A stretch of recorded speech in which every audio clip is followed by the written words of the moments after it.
Good afternoon. We're really glad that you could join us today as we celebrate the life of a dear woman, Leah Fleming. We celebrate the earthly life that she enjoyed here on this earth as a servant of God, and now we celebrate the eternal life that God has prepared for her. We begin with some remembrances of Leah, and the first will be a dear friend, Lynn Nelson.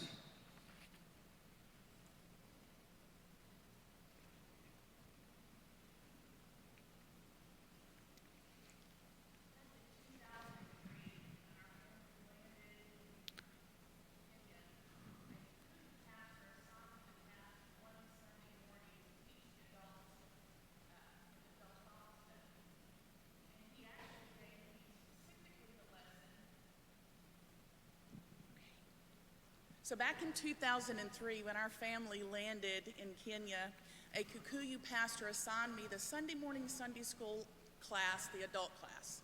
And I was given not just any lesson, he specifically said I needed to teach on the role of the woman in the home, comparing it to the Proverbs 31 woman.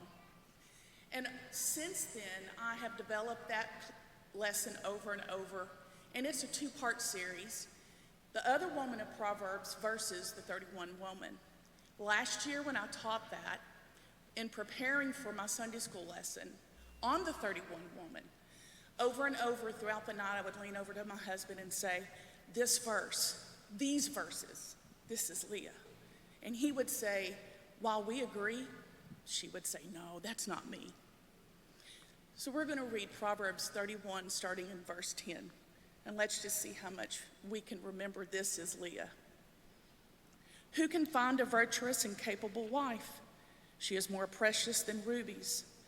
Her husband can trust her, and she will greatly enrich his life.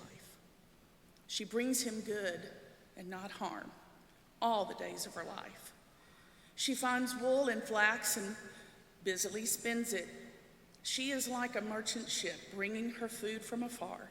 She gets up before dawn to prepare breakfast for her household and plan the day's work for her ladies.